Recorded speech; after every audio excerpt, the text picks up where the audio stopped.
Hello दोस्तों, नमस्कार। मेरा नाम है के किस्से कविता और कहानियों में आपका स्वागत है। आज हम बात करेंगे हिंदी फिल्म के खलनायक मदनपुरी के फिल्मी जीवन के बारे में। भारतीय सिनेमा का एक ऐसा जाना पहचाना नाम है जो किसी भी पुरानी फिल्म 1940 से 1980 के दशक में देखा जा सकता है, जिनका नाम है मदनपुरी, जो कभी चाइनीज़ जैसे बने तो कभी डाकू बने, कभी स्मगलर बने तो कभी सज्जन खतरनाक खलनायक। आज हम उन्हीं के बारे में थोड़ा-सा कुछ सुनेंगे, पढ़ेंगे। मदन पुरी एक लोकप्रिय अभिनेता थे।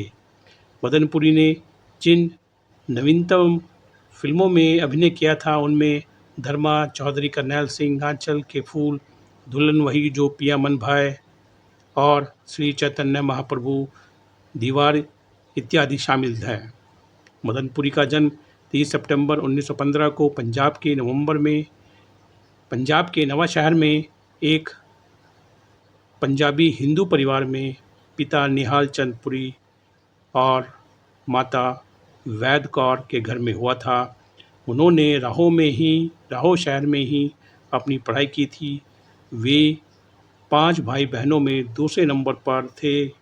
उनके बड़े भाई चवन पुरी जो फ़िल्मों में काम करते थे, छोटे भाई अमरीश पुरी वो भी फ़िल्मों में काम करते थे, हरीश लाल पुरी और छोटी बहन चंद्रकांता मेहरा थी। गायकी के क्षेत्र में सनसनी मचाने वाले कुंदन लाल सहगल उनके चचेरे भाई थे। उन्होंने हिंदी और पंजाबी में करीब 430 फिल्मों में कार्य किया, अभिनय किया। उन्होंने मुख्य रूप से चरित्र खलनायक अभिनय किया। वह 1940 से लेकर 1980 तक फिल्मों में पूरी तरह से सक्रिय रहे। आजीविका मदन पुरी 1960 के दशक के अंत और 1970 के दशक की शुरुआत में भारतीय फिल्म उद्योग के दिग्गजों में से एक थी। ये सभी जानते हैं कि वे गायक के.एल. सहगल के चचेरे भाई थे, जिनकी मदद से उन्होंने बॉलीवुड में अपनी पहचान बनाना शुरू किया। एक बार जब पुरी एक स्थापित स्टार बन गए तो उन्होंने अपने भाई अमरीश पुरी के लिए भी यही किया। उन्होंने फिल्म बॉलीवुड की दुनिया में खुद को स्थापित करने की मदद की।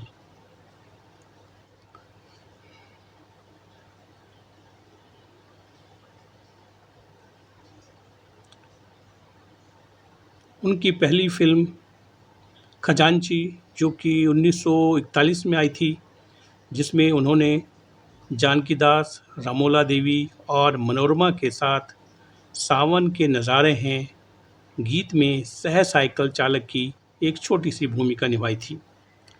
इस फिल्म का निर्देशन दलसुख एम पंचाली ने किया था।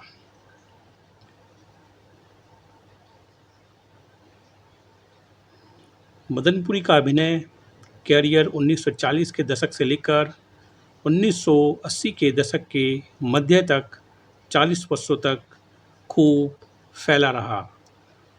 उनकी पहली फिल्म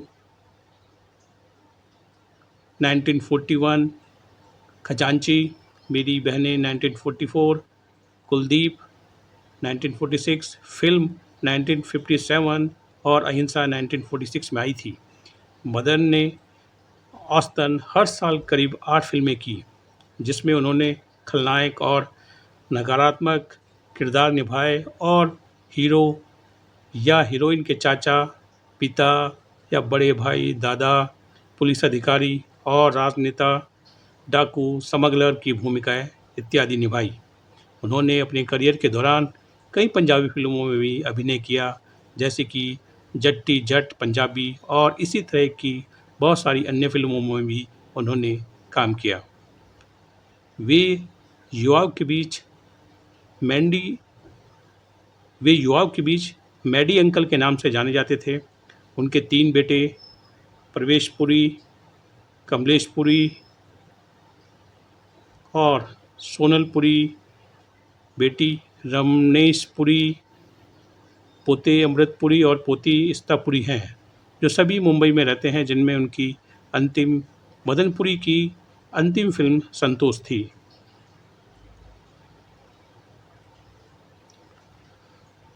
13 जनवरी 1985 को 69 वर्ष की आयु में मदन पुरी को दिल का दौरा पड़ने से उनकी मुंबई में मृत्यु हो गई। वे मुंबई के माटुंगा में आर.पी. मसानी रोड के निवासी थे, जिसे पंजाबी गली के नाम से भी जाना जाता था, जहां उस दौर के अन्य अभिनेता जैसे राज कपूर भी रहा करते थे। उनकी मृत्यु के बाद 1979 1989 में तक कुछ फिल्में रिलीज हुई, जिनमें उनकी अंतिम फिल्म संतोष भी थी। लेकिन उनकी मृत्यु के बाद भी अगले 4 सालों तक उनकी फिल्में रिलीज होती रही, आती रही। पुरी की पत्नी का नाम शीला देवी पुरी है। उनकी भी मृत्यु उनके कुछ साल बाद हो गई। उनके बेटे lieutenant colonel doctor Kamlesh Puri ने मदन पुरी के जीवन और समय के बारे में 2015 में उनके जन्म की 100वीं वर्षगांठ पर माई फादर द विलेन शीर्षक से एक किताब भी लिखी, प्रकाशित की, जिसमें उन्होंने अपने पिता के जीवन से जुड़ी कई कहानियाँ बताई हैं। ऐसी ही एक कहानी में मशहूर लेकिन घमंडी एक्टर मदन पुरी से उलझ गया। मदन पुरी ने हीरो से माफ़ी मांगने और मामला ख़त्म करने को कहा, लेकिन हीरो ने मना कर दिया और अपनी बात दोहराई। इससे पुरी को गुस्सा आ गया और उसने एक्टर को सबके सामने थप्पड़ जड़ दिया। हीरो ने मदन को पुलिस कार्रवाई की धमकी भी दी थी, लेकिन आसपास मौजूद सभी लोगों ने उसकी गलती बताई। बाद में एक्टर ने माफ़ी मांगी और मामला शांत हुआ।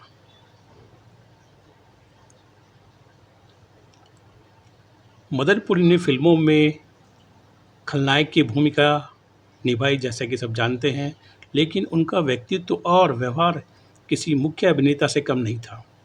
वे अपने सिद्धांतों के पक्के थे। किताब में एक और घटना है जिसमें बताया गया है कि मदन पुरी के पिता के निधन के बाद उन्होंने अपने भाइयों से फिल्मों में वापस आने का आग्रह किया और उन्होंने भी वैसा ही किया। उन्होंने अपने भाई से कहा कि हम हार गए हैं, अब निर्माताओं को परेशान करने की क्या ज़रूरत है।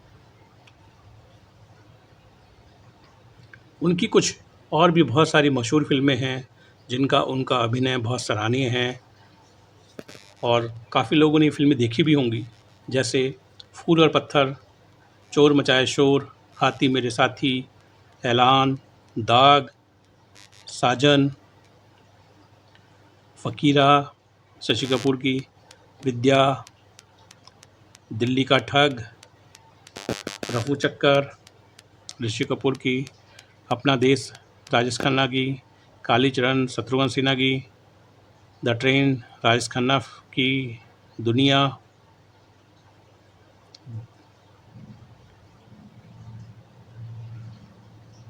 गद्दार जिसमें मुख्यतः प्राण थे, विनोद खन्ना थे, प्यार का सागर, विधाता, हीरो, हावड़ा ब्रिज शम्मी कपूर की, धुंध, संजय खान, दीवार, अमिताभ बच्चन, शिकारी, धर्मेंद्र, बेनाम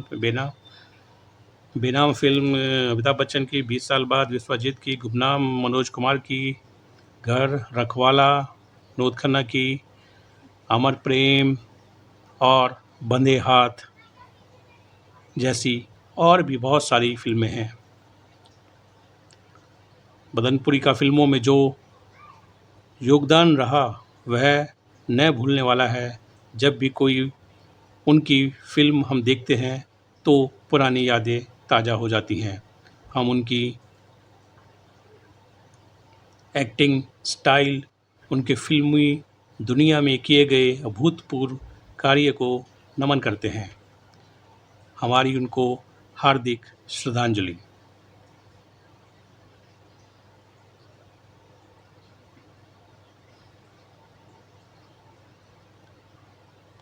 दोस्तों, इसी के साथ मुझे इजाज़त दें।